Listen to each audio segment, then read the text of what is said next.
मुनीब साहब, मैं सबसे पहले आपसे जानना चाहूँगा, हामिद खान साहब एक बड़े सीनियर एडवोकेट हैं और ये जो इन्होंने स्टेटमेंट दी है, इस स्टेटमेंट के बाद क्या वैलिडिटी रहती है? क्या नवाज शरीफ साहब की जो सज़ा हुई थी उसे कहा जा सकता है कि वो बिल्कुल इंसाफ के तकाज़ों को पूरे करते हुए हुई? बहुत शुक्रिया मंसूर साहब। देखिए, मैं इसमें सिर्फ इतना अर्ज़ करना चाहूँगा सबसे पहले कि अगर पनामा पेपर्स का आप पूरी टोटल जजमेंट देखें तो वो 547 सफ़ात के ऊपर मुहित है और उस जजमेंट को आप देखें। और मैं पहले भी जब वो जजमेंट आई थी उस वक्त भी मैं कहता था कि ये वो फ़ैसला है जो पाकिस्तान की अदलिया को for the times to come haunt करता रहेगा। और आज खैर उसकी गवाहियाँ इधर उधर से आ रही हैं। ये मेरे लिए या शायद आपके लिए भी यकीनी तौर पर कि कोई इनके को बड़ा इंकशाफ नहीं है। ये तो हर एक को पता था कि साकिब निसार साहब की सरबराही में उस वक्त की सुप्रीम कोर्ट क्या कर रही थी।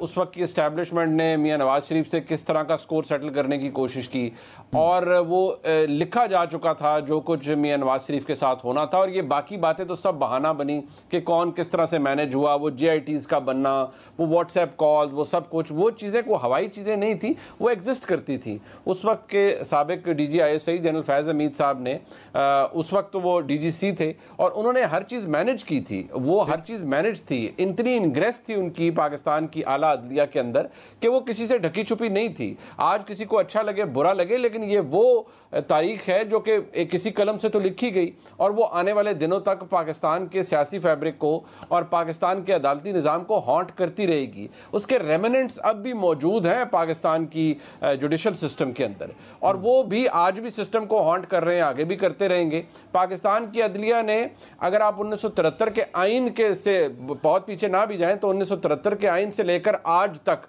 जो पाकिस्तान की अदलिया ने अपना खुद बेड़ा गर्क किया है मुतअद्दिद मामलात में, तो सबसे पहले तो इंट्रोस्पेक्शन पाकिस्तान की अदलिया को करनी चाहिए। पाकिस्तान की अदलिया तारीखी तौर पर पाकिस्तान की एस्टैब्लिशमेंट का एक वेरिटेबल आर्म रही है और उन्होंने खुद को इस्तेमाल करवाया है और बड़े खुश होकर करवाया है और ये डिस्कोर्स तब्दील नहीं हुआ। लिहाजा मियां जी आप प्लीज बात कंप्लीट कीजिए अपनी। जी बात यह है कि ये हिस्ट्री बन चुकी है, ये ऐसी ही है और आई एम सॉरी टू से कि इसमें कुछ तब्दीली मुझे आने वाले वक्तों के अंदर भी लग नहीं रही। ये ऐसी ही है, ऐसे ही रहेगी और मुझे इस चीज़ से ज़्यादा अफसोस होता है कि आज की तारीख के अंदर जो सब कुछ किया जा रहा है वो भी कोई अच्छी तारीख रकम नहीं हो रही है। इमरान खान साहब बेनिफिशरी थे पूरे पनामा के सारे मामलात के। आज जो कुछ हो रहा है तो उनको भी ये फेस करना पड़ रहा है। आज से 5 साल बाद जाकर उनको भी शायद ये ख्याल आएगा कि यार जो उस वक्त हुआ था वो गलत हुआ था, देखिए मेरे साथ भी फिर ये ज्यादती हुई। मैं ये अजहर सिद्दीक साहब के सामने ये सवाल रखता हूं क्योंकि उन्होंने इस केस को आगे परस्यू भी किया है जो आज हुआ है, उन्होंने इस केस को परस्यू भी किया। अजहर साहब, हामिद खान साहब जो हैं वो तो इमरान खान साहब को भी रिसेंटली भी रिप्रेजेंट करते रहे हैं। ये उनकी जानिब से बहुत बड़ी स्टेटमेंट है और ये पाकिस्तान तहरीक इंसाफ के इस पूरे नैरेटिव को जाके हिट करता है जो खान साहब ने कम से कम 2017 से अब तक उठा के वो चलते रहे हैं। उनके नैरेटिव को कितनी बुरी तरह हिट किया है इस बयान ने? बहुत शुक्रिया मंसूर साहब। ये तो बहुत देर से होश आया है बाकी सब लोगों को। मैं जरा पहले नैरेटिव आपके सामने रख दूं कि पिछले 1 साल से जो कह रहे थे कि हमारे साथ एस्टेब्लिशमेंट ने ये हाथ किया है, तो अब क्या हो रहा है? अब वही लोग जो हैं उनके फ्रंट हैंड है, यानी खुद लोग हम यहां तक हालात लेकर आ रहे हैं ना।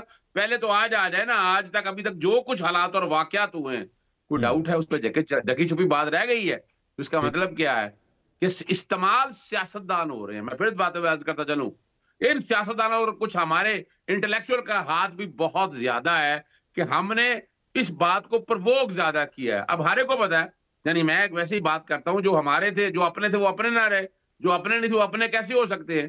पहले तो बात मैं आपके सामने बिटवीन द लाइन बात बड़ी बात दूं। आज सबको माफ, मैं आपकी बिटवीन द लाइन जो बात समझ रहा हूं, आप ये समझ रहे हैं कि हामिद खान साहब पाकिस्तान तहरीक इंसाफ के नहीं रहे? नहीं, मैं ये बात नहीं कर रहा। ना, ठीक है, मैं ये बात कर रहा हूं कि आज जो बात अब इस स्टेज के ऊपर वो सारे जो इमरान खान के अगेंस्ट सपोर्ट कर रहे हैं कि ये सारा कुछ आइन और कानून, पहले उन्हें माफी मांगनी चाहिए सारे हवाले से कि जनाब ये जो कुछ हो रहा है ये गलत है। फिर मैं आगे की तरफ चलता हूं। अब आता हूं दूसरी बात की तरफ। जो सवाल ये वाला है, देखिए ये कुछ 66-67 केस है, 70 केस हैं और तारीख में नवाज शरीफ वाहिद एक सियासतदान है जो हमेशा अदलिया को मैनेज करने में कामयाब रहा है। ये रिकॉर्ड की बातें हैं। कोई एक आध केस आपको ऐसा नजर आएगा कि जहां वो शायद मैनेज ना कर पाया हो।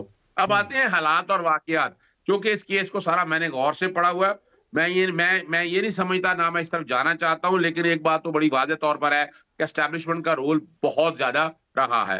लेकिन अब हकायक की अगर जाकर देखें, उसमें भी रहा है, पनामा केस के अंदर भी रहा है।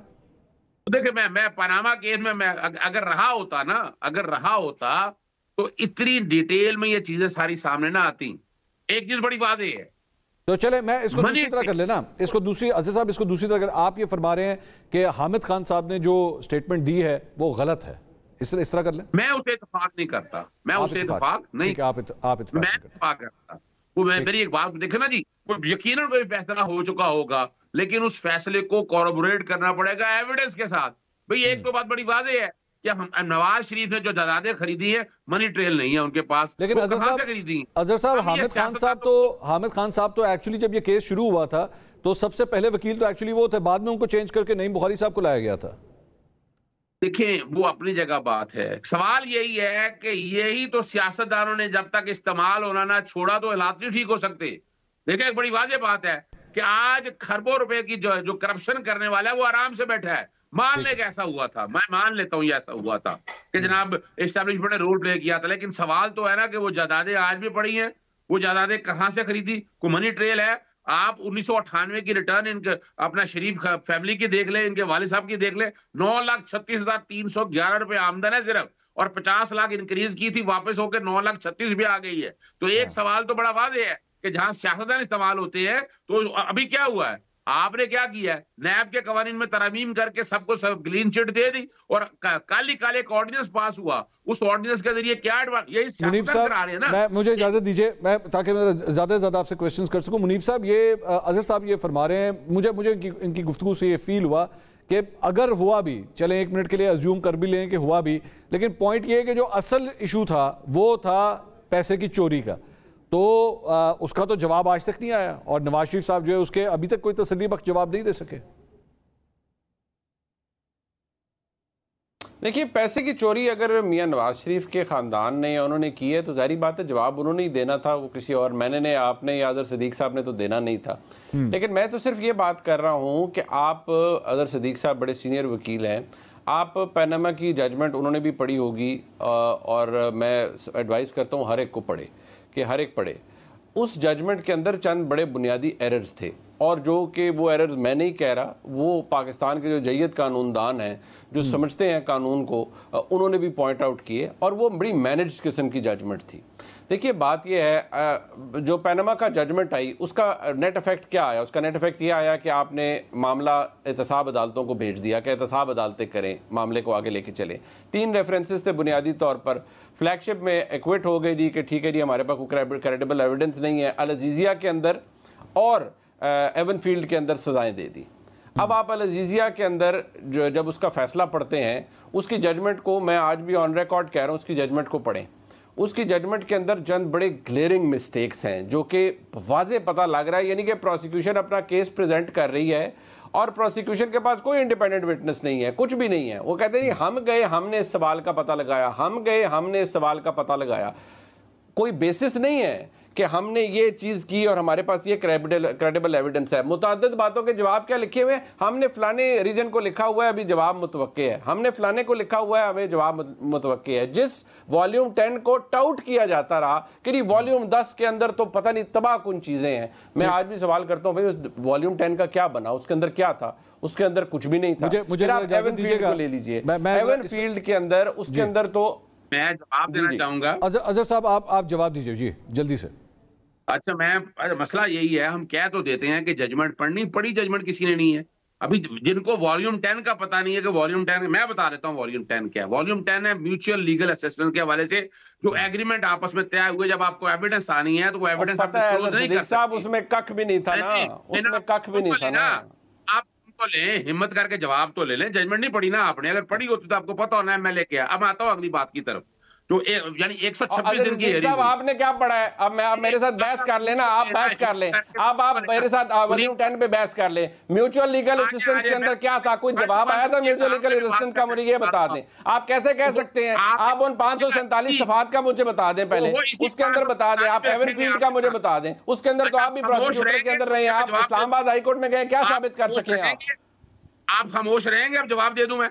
हिम्मत करें, आप बर्दाश्त करें। आप चले 126 दिन की है। अच्छा, but I will not let you pass sweeping statements. I will not let you pass sweeping statements. 2 minute के लिए नहीं, वो आपने बात करनी है, आप अपनी करें। Don't talk about me. Don't talk about me. आपने बात करनी है, अपनी करें। अजहर साहब, अजहर साहब एक मिनट सुन लीजिए। अजहर साहब एक मिनट सुन लीजिए। अजहर साहब एक मिनट सुन लीजिए। सिर्फ एक बात सुन लीजिए अजहर साहब सिर्फ एक बात सुन लीजिए।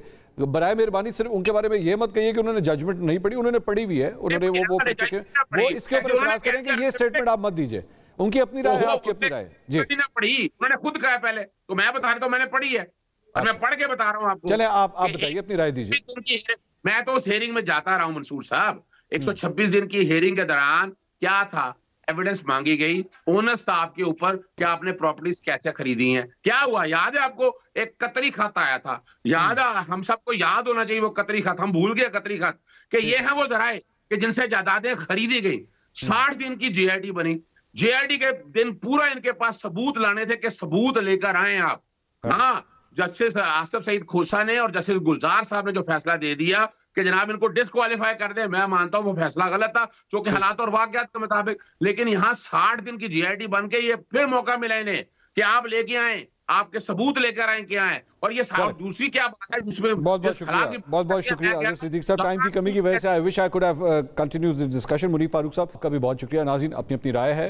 मुनीफ फारूक साहब ये समझते हैं कि ये तारीख ने तय कर ही दिया, ये पहले ही पता था कि जजमेंट बहुत वीक है और असल में इसके ताने बाने कहीं और से मिलते थे। लेकिन अजहर सिद्दीकी साहब ये कहते हैं कि नहीं, ऐसी कोई बात नहीं है, तमाम कानूनी पहलू को मद्देनजर रखते हुए जो है वो ये डिसीजन सामने आया है।